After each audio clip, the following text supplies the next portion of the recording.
kulanti wanaagsan daawadayaal dhammaantiinba kuna soo dhowaada mar kale iyo barnaamijkeeni sheekooyinka fanaaniinta iyo qisooyinka fanka Soomaalida. allaha u naxariistay fanaanadii weyneed Xaliima Khaliif Cumar Magool ayaa iyadu waxaa lagu naanaysaa boqoradii codka. waxay ahayd fanaanad cod dahabiya leh, cod hallaasiya leh, welibana codadkeeda ay shimbiruhu inta ay fadhiistaan ay dhegaystaan. Magool waxay ka mid ahayd fanaaniintii hormuudka u ahaa fanka Soomaalida. waxay ka mid ahayd fanaaniintii soo bilaabay fanka cusub ee Soomaalida, welibana ka qayb qaatay kobcintiisa iyo kor u qaadistiisa intaba. haddaba fanaanada oo ahayd fanaanad galaangal badan oo iyadu siday doonta heesaha u qaada ayaa waxay sidoo kale ka mid ahayd fanaaniinta u dhoofa wadamada kala duwan ay booqanayaan fanaaniinta Soomaaliyeed gaadhsiinayaanna fanka Soomaalida. haddaba wadanka Suudaan ayaa waxa uu ka mid ahaa wadamada inta badan ay booqanaysay fanaanada حليمة خليف مقول. الأغنية أغنية حب ويا من حب، أغنية بنادر.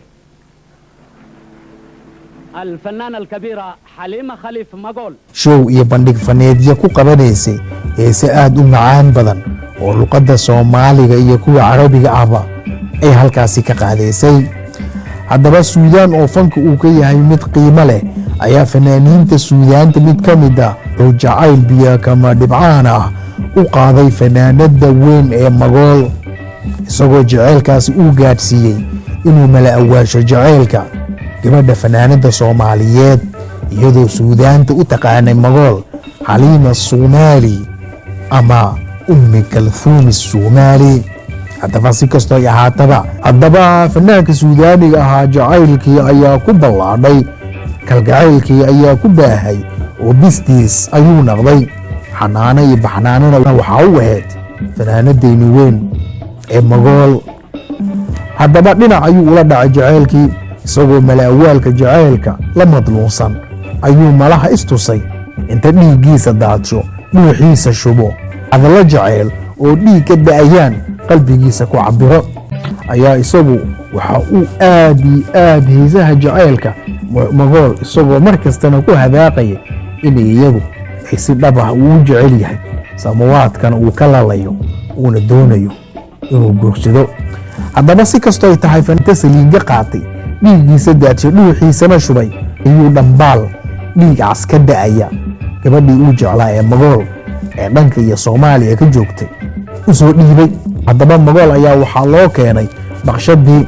dhiigga ka da'ayay. Magool ayaa kelimaadkii iyo weliba luqadii ay ku qorneed, iyadoo xaafadeydii ay joogaan abwaano waaweyn oo uu ka mid yahay abwaankii mu'alifkii macalinkii Hadraawi u keentay. Hadraawi ayaa sidaa inta u daalacday kelimaadka jacaylka dhiigga ka da'aya, xarfaha cascas ee qardhaasta leh iyo weliba hadallada mugga iyo jacaylka xambaarsan ay wadato, ayuu inta la tacajubay wuxuu ka sameeyey kelimaad ama suugaan aad is leedahay wixii meesha ku qornaa ayuu ka sameeyey. heestii caanka ahayd ee jacayl dhiig ma lagu qoray, weli dhuux ma loo shubay,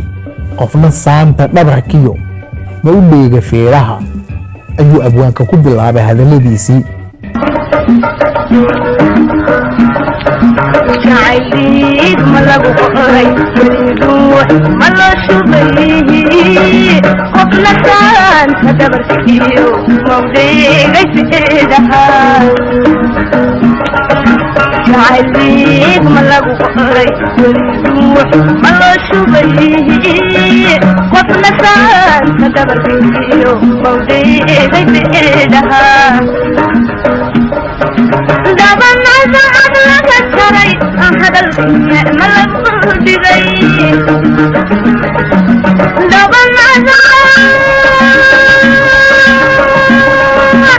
دابن عزعب لك الشري هذا الغناء ملك بغي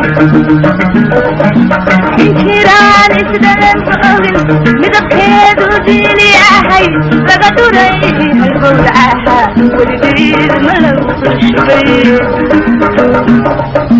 inkiraan isdhalan ogin midabkeedu diini ahay laga duray halbowlaha weligeed ma lagu shubay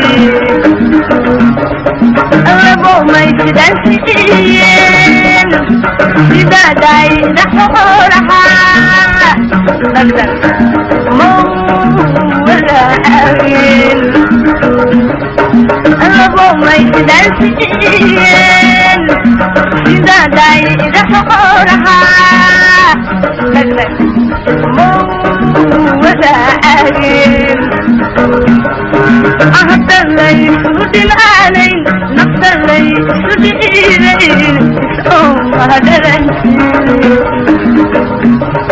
أهدلي سود العالين نقدلي سود إيرين أهدلي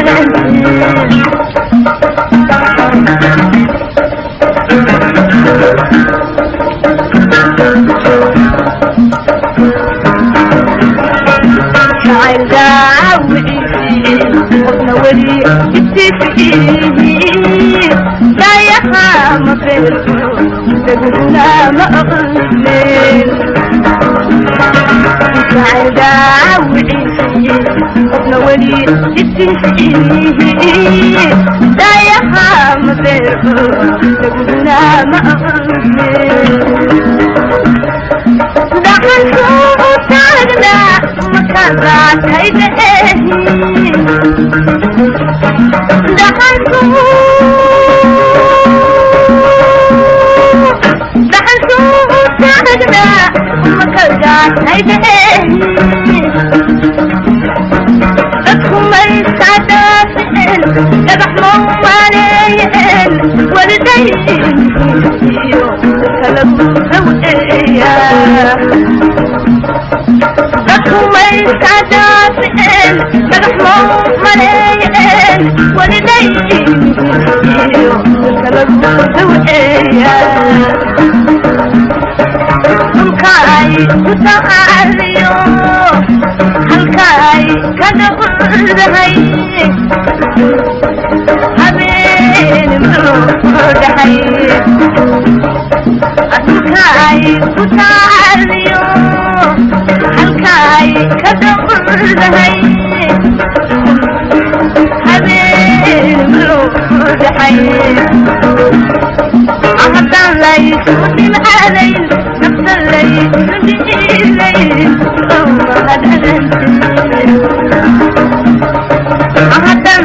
سود العالين نقدلي سود إيرين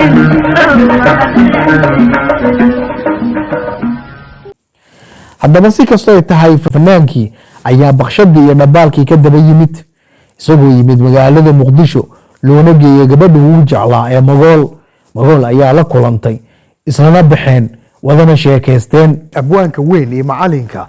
oo isaga kulankaasi iyo sheekadaasi iyo habka uu dhacay ka sheekeynaya tilmaan cadna ka bixinaya taswiiro fiican oo suugaaneed ina siinayana waxa uu yidhi weli laba isdaarsaday beriyo dhacan nasiib iyo dhulku kala cilaalaa subax dharabku kowsaday dhigaduna cudoob tahay